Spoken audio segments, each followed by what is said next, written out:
Okay, so let's talk about something we've all felt, right? That deep, nagging frustration of waiting on God's timing. But what if I told you that waiting isn't supposed to be a passive thing? We're going to explore how to actually actively partner with God's plan, even when it feels like absolutely nothing is happening. Let's jump in. I mean, does this question hit home for you? You know that feeling. You feel like you're doing everything you're supposed to. You're praying, you're believing, but the promise just feels stuck in transit. It's more than just exhausting, isn't it? It could be absolutely soul-crushing. But here's where we're going to flip the script a little. What if our whole understanding of patience is, well, maybe incomplete? What if it's not about just sitting around and waiting, but about actively aligning ourselves with God's perfect timing? Just think about that for a second. Now, before we get to the solution, we have to get real about the problem. This feeling of being stuck in a holding pattern. You know, like your life is on pause while everyone else's seems to be on fast forward? That's a universal and, yeah, a really painful human experience. And this right here, this is the emotional roller coaster, isn't it? There's that frustration just simmering under the surface, that impatience that feels like an itch you just can't scratch. And then the doubt starts to creep in, whispering all sorts of lies in the quiet moments. And then, of course, the biggest temptation of all, to just grab the wheel and take control yourself. But listen, here's a really key insight. This struggle, it is not a sign that your faith is weak.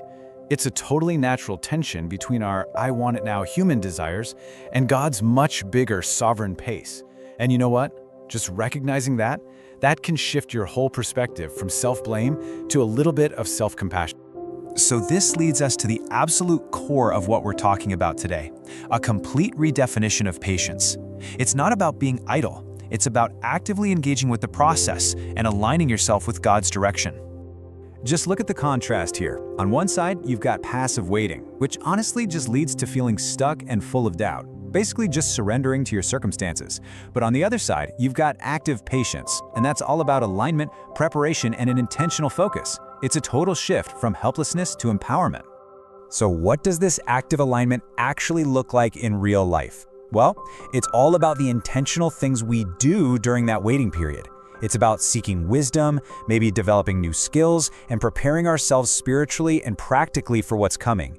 It is literally being proactive in our faith. Now, this idea of active patience, it isn't some new age concept. It's a principle that's woven all throughout Scripture. We see this clear pattern of God's perfect timing again and again, even when it seems excruciatingly slow from our point of view. I mean, think about the story of Joseph. As a young man, he gets this divine promise of leadership and authority. The destination was clear, but the journey he was about to go on, well, it was going to take a dramatic and totally unexpected turn. For 13 years, Joseph's life was just a series of devastating setbacks.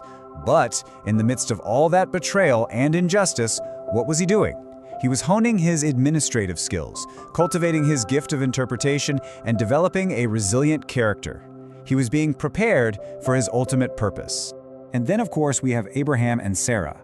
They were given this breathtaking promise, a son who would be the start of a nation as numerous as the stars. This was a promise that spoke to the absolute deepest longings of their hearts.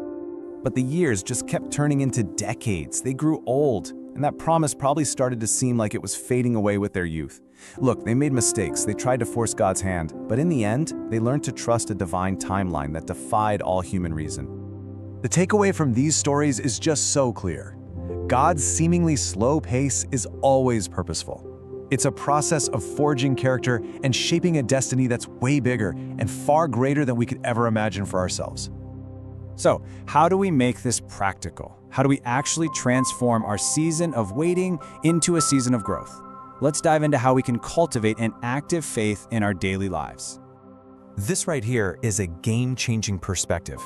Instead of looking at your waiting period as some kind of penalty, see it as a personalized masterclass in character development. It's the place where God builds resilience and a faith that is truly unshakable, no matter what comes your way. So what are the core subjects in this divine classroom? First, we can choose gratitude, really focusing on our current blessings.